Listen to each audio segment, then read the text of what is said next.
Hai, selamat datang di channel Alur Cerita Film Cinemazy Recap. Seperti biasa, komentar terpilih dari video Mimin sebelumnya kali ini ditulis oleh @adi2376. Dia menulis, "Min, gue pengen masuk konten Min, next video. Salam dari Malaysia." Wah, makasih guys. Salam juga buat Upin Ipin ya. Alur cerita film yang akan Mimin bahas kali ini berjudul Week yang rilis pada tahun 2024 kemarin. Film ini bercerita mengenai sebuah negeri yang penuh dengan keajaiban, tempat tinggal para penyihir dan hewan-hewan yang bisa berbicara. Film ini dibintangi oleh Cynthia Erivo, Michelle Yeoh, dan Ariana Grande. Langsung saja kita masuk ke dalam alur cerita film Week. Semoga.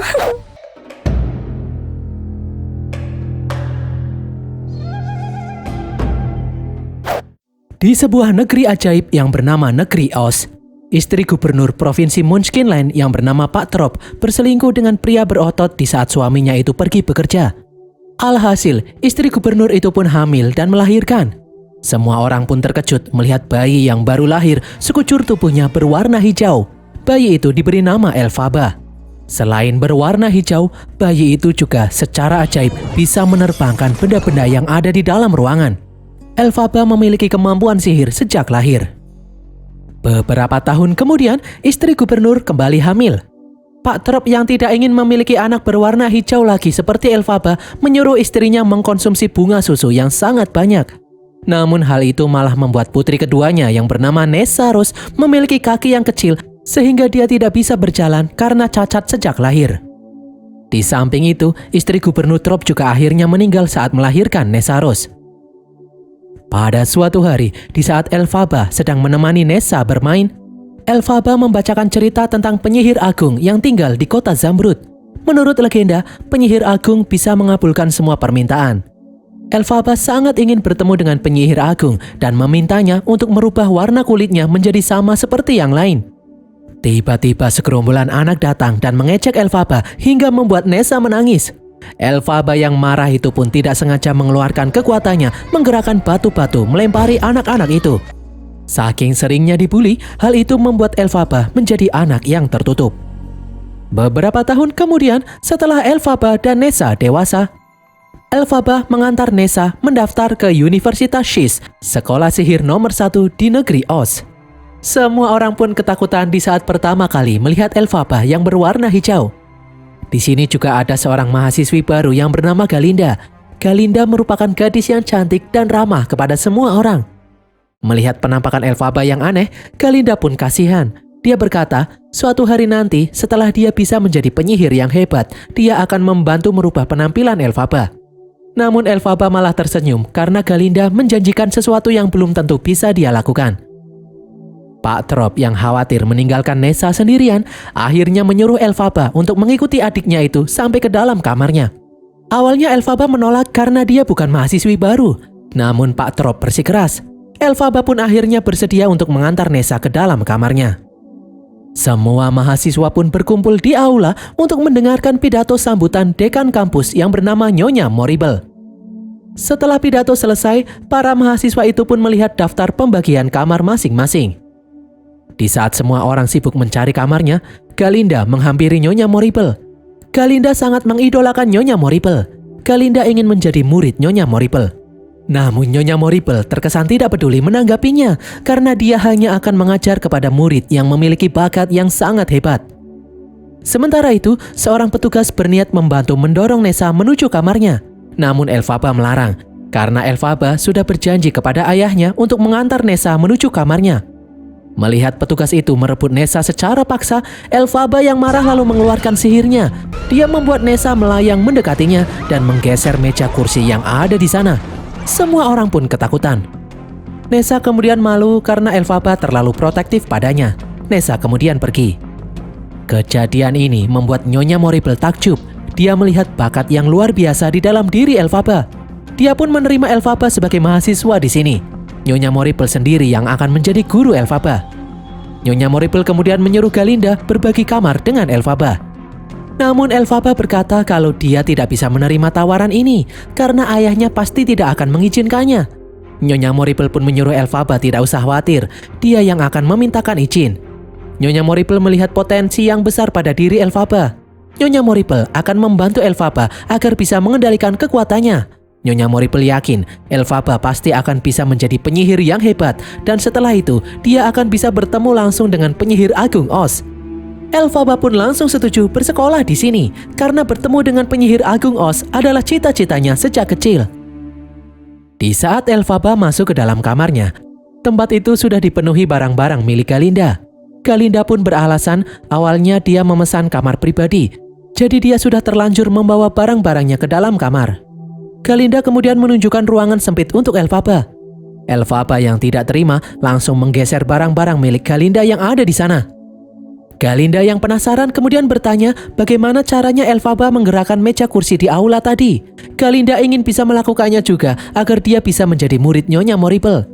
Namun Elphaba yang terganggu kemudian berteriak kalau dia juga tidak tahu bagaimana caranya. Tiba-tiba jendela kamar itu pecah. Ternyata hingga saat ini Elphaba belum bisa mengendalikan kekuatannya sendiri. Sejak saat itu, Galinda dan Elphaba pun tidak akur. Mereka berdua saling menjahili satu sama lain. Galinda semakin cemburu ketika melihat Elphaba dekat dengan Nyonya Morrible. Pada suatu hari, Galinda dan Elphaba mengikuti pelajaran sejarah yang diajar oleh dosen berwujud kambing yang bernama Dr. Dilamon. Di sini semua orang tertawa karena Dr. Dilamon memanggil Galinda dengan nama Glinda karena bentuk mulutnya yang tidak sama dengan manusia. Galinda pun protes karena yang lain bisa menyebut namanya dengan benar. Elphaba kemudian membela Dr. Dilamon. Elphaba berkata kalau di dunia ini tidak semua orang itu sama. Dr. Dilamon kemudian memberitahu kalau dia adalah satu-satunya profesor hewan yang masih mengajar di negeri Oz. Dia bercerita, dahulu kala di negeri Oz ini ada banyak hewan-hewan yang sangat pintar seperti manusia. Namun semua itu berubah setelah bencana kekeringan besar. Manusia yang kelaparan menjadi marah. Mereka mulai menyalahkan para hewan. Sejak saat itu mulai banyak muncul ujaran kebencian kepada para hewan-hewan yang cerdas. Di saat Dr. Dilamon menyiapkan papan tulis, di papan itu ada tulisan yang berbunyi seharusnya hewan hanya dilihat bukan didengar. Semua orang pun kaget. Itu adalah ujaran kebencian kepada hewan-hewan yang pintar. Dr. Dilamon yang marah langsung membubarkan kelas. Semua orang pun pergi kecuali Elphaba. Elphaba yang kasihan kemudian membantu Dr. Dilamon merapikan ruangan. Dr. Dilamon pun berterima kasih karena Elphaba peduli dengannya. Keesokan harinya, Elphaba diajari Nyonya Morrible menggunakan kekuatan sihir untuk membuat koin yang ada di sana bisa terbang. Namun meski sudah berusaha dengan keras, Elphaba tidak bisa menerbangkan koin itu. Nyonya Morrible kemudian bertanya mengenai kejadian di dalam kelas Dr. Dilamon kemarin. Elphaba yang kasihan dengan Dr. Dilamon pun marah. Dia berkata tidak ada satu orang pun di dunia ini yang berhak menghina orang lain karena penampilannya yang berbeda. Tiba-tiba barang-barang mulai bergetar. Akhirnya koin yang ada di sana terlempar dan memecahkan kaca. Nyonya Morrible pun sangat terkesan melihat hal itu. Malam harinya, Elphaba melihat Dr. Dilamon pergi secara terburu-buru. Elphaba yang penasaran kemudian mengikuti Dr. Dilamon. Ternyata di dalam rumah yang ada di tengah hutan, Dr. Dilamon sedang mengadakan rapat dengan beberapa hewan cerdas yang lainnya. Dr. Dilamon memberitahu teman-temannya itu kalau saat ini para manusia memiliki rencana untuk membungkam hewan-hewan yang cerdas seperti mereka. Jika mereka melawan, maka manusia akan menyiksa mereka hingga mereka tidak bisa berbicara lagi. Di luar, diam-diam Elphaba mendengar percakapan ini. Dia kemudian tidak sengaja menginjak dedaunan. Hal itu membuat hewan-hewan yang ada di sana langsung pergi. Setelah tahu kalau yang ada di luar adalah Elphaba, Dr. Dilamon pun mempersilahkan Elphaba untuk masuk. Elphaba yang kasihan sangat ingin bisa membantu. Dia tidak rela jika para hewan-hewan itu dibungkam hingga tidak bisa berbicara lagi. Elphaba pun memiliki ide. Jika dia bisa bertemu dengan penyihir agung, dia akan meminta penyihir agung Oz untuk menolong para hewan-hewan cerdas ini. Namun Dr. Dilamon malah menyuruh Elphaba untuk jangan memberitahu informasi barusan kepada siapapun. Dr. Dilamon pun menyuruh Elphaba untuk pulang. Di tengah perjalanan, tiba-tiba Elphaba ditabrak seekor kuda. Pria yang menunggangi kuda itu kemudian meminta maaf. Pria itu bernama Pangeran Fiyero. Fiyero terkejut saat pertama kali melihat wajah Elphaba yang berwarna hijau. Namun karena merasa bersalah, Fiyero pun menawarkan tumpangan. Namun Elphaba menolaknya. Elphaba kemudian pergi. Ternyata Fiyero adalah mahasiswa pindahan di Universitas Shiz. Berita tentang kehadiran Fiyero yang sangat tampan itu membuat semua wanita, termasuk Galinda, menjadi penasaran. Ternyata Fiyero satu kelas dengan Galinda dan yang lain. Galinda pun langsung caper menjadi guide, mengantar Fiyero berkeliling kampus. Saat mereka berdua masuk ke dalam perpustakaan, Fiyero melihat Elphaba ada di sana. Fiyero kemudian mengajak Galinda dan seluruh teman sekelasnya untuk pergi ke pesta dansa di Osdas Ballroom malam ini. Sebenarnya, para siswa juga ingin pergi ke pesta dansa, namun mereka takut akan dimarahi pihak sekolah. Fiyero pun menyuruh mereka tidak usah khawatir, dia yang akan bertanggung jawab jika ada apa-apa. Singkat cerita, Galinda dan teman-temannya bersiap-siap untuk pergi ke pesta dansa. Salah satu temannya lalu menemukan topi sihir berwarna hitam di dalam lemari Galinda. Galinda pun memberitahu kalau itu adalah topi pemberian neneknya. Topi itu sangat jelek, jadi Galinda tidak mau memakainya. Teman-teman Galinda pun menyuruh Galinda memberikan topi itu kepada Elphaba saja. Tiba-tiba Elphaba masuk ke dalam kamar. Teman-teman Galinda kemudian pergi. Galinda pun mengajak Elphaba pergi ke pesta dansa. Elphaba tidak usah bingung mau memakai kostum apa. Galinda kemudian memberikan topi peninggalan neneknya kepada Elphaba, karena topi itu sangat cocok dengan kostum Elphaba. Setelah menerima topi pemberian Galinda, Elphaba pun merasa kalau Galinda adalah orang yang sangat baik. Ini adalah pertama kalinya ada seseorang yang memberikan hadiah kepadanya. Elphaba kemudian menemui Nyonya Morrible. Elphaba meminta Nyonya Morrible agar mau menerima Galinda menjadi muridnya juga. Jika menolak, maka Elphaba mengancam dia akan pergi dari sekolah. Sementara itu, di lantai dansa, Fiyero, Galinda, dan anak-anak yang lainnya berdansa dengan sukacita. Tiba-tiba Nyonya Morrible datang. Semua orang pun takut dimarahi. Ternyata Nyonya Morrible datang untuk memberikan tongkat sihir kepada Galinda. Nyonya Morrible memberitahu kalau Elphaba memaksanya untuk mengangkat Galinda menjadi muridnya juga. Galinda pun sangat senang, akhirnya dia bisa menjadi murid Nyonya Morrible. Beberapa saat kemudian, Elphaba datang ke tempat dansa memakai pakaian hitam dan topi pemberian Galinda. Semua pengunjung pun menertawakan kostum Elphaba itu. Namun Elphaba tidak memperdulikannya.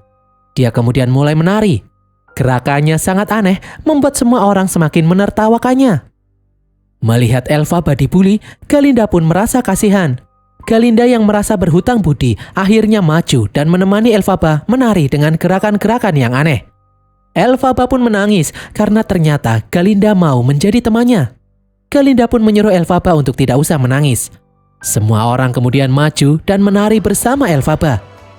Setelah kejadian itu, Galinda dan Elphaba menjadi sahabat dekat. Galinda bahkan membantu Elphaba merubah penampilannya agar lebih menarik. Galinda juga mengajari Elphaba cara untuk bergaul dan bersikap lebih ceria. Singkat cerita, Elphaba pun kini menjadi orang yang ceria dan memiliki banyak teman. Pada suatu hari, di saat sedang mengikuti kelas Dr. Dilamon, Dr. Dilamon berkata kalau hari ini adalah hari terakhir dia mengajar, karena hewan tidak boleh mengajar lagi.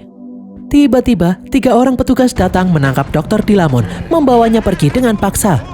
Elphaba yang kasihan mengajak teman-temannya untuk menolong Dr. Dilamon, namun tidak ada yang berani. Dosen pengganti Dr. Dilamon kemudian masuk.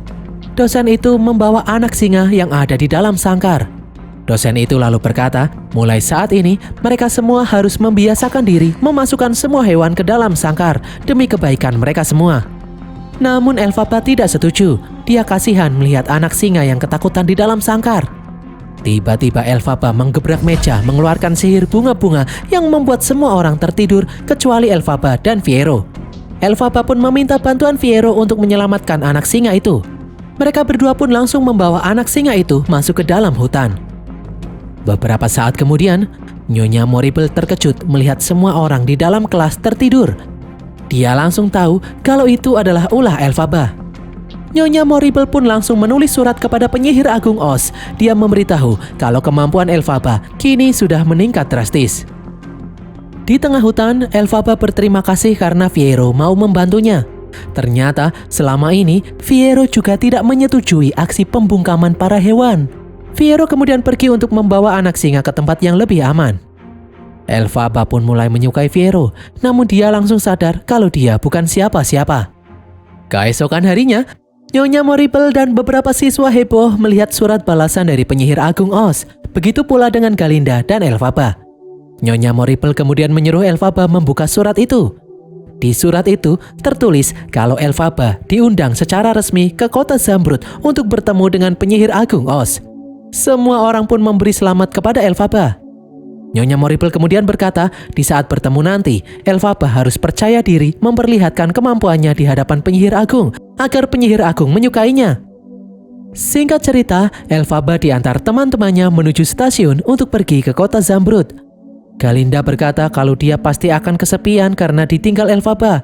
Elphaba pun menyuruh Galinda tidak usah khawatir karena masih ada Fiyero. Galinda kemudian memberitahu kalau Fiyero kini sudah berubah sejak Dr. Dilamon dipecat. Fiyero kemudian datang. Fiyero berkata kalau dia tidak berubah. Dia hanya merasa kasihan kepada para hewan yang dikekang seperti Dr. Dilamon.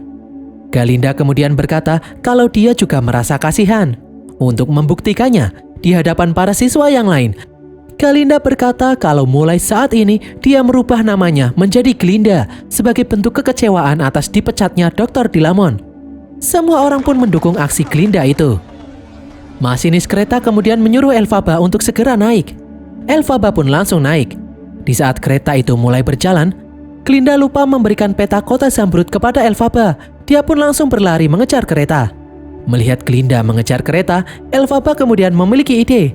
Dia pun mengajak Glinda naik ke dalam kereta ikut bersamanya menuju kota Zamrud. Singkat cerita, sesampainya di kota Zamrud, Elphaba dan Glinda melihat pertunjukan legenda negeri Oz. Dahulu kala, dua penyihir kuno menuliskan mantra-mantra sihir yang sangat kuat yang ditulis dalam bahasa asing dan rahasia ke dalam buku yang disebut Grimoire.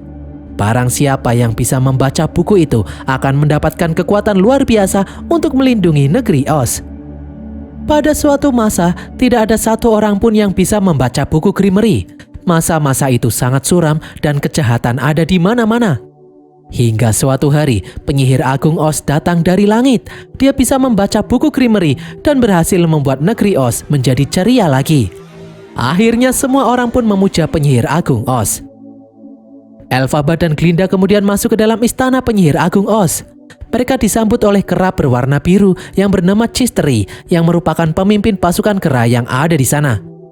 Elphaba dan Glinda kemudian dibawa masuk ke dalam sebuah ruangan. Tiba-tiba muncul patung kepala yang sangat besar dan mengerikan. Patung itu berkata kalau dia adalah penyihir agung Oz. Patung itu bertanya siapa yang datang ke sini menemuinya. Elphaba pun menyebutkan namanya. Tiba-tiba patung itu terdiam. Dari dalam patung muncul seorang pria. Itu adalah sang penyihir agung Oz yang asli. Penyihir agung kemudian mengajak Elphaba dan Glinda melihat replika negeri Oz yang sangat megah yang ingin dia bangun. Di dalam replika itu terdapat patung-patung kecil. Penyihir agung kemudian memberikan patung kecil yang mirip Elphaba. Penyihir agung sudah mendengar cerita tentang kemampuan Elphaba. Penyihir agung ingin Elphaba bisa membantunya membangun negeri Oz menjadi lebih baik. Penyihir agung kemudian bertanya, apakah Elphaba memiliki keinginan yang ingin diwujudkan? Elphaba pun berkata kalau dia ingin penyihir agung Oz bisa membantu para hewan yang saat ini sedang dibungkam. Nyonya Morrible kemudian datang. Chistery lalu membantu membuka bungkus buku Grimoire. Elphaba yang penasaran ingin menyentuh buku itu. Tiba-tiba Grimoire terbuka sendiri. Semua orang pun terkejut karena buku itu seperti mempersilahkan Elphaba untuk membacanya.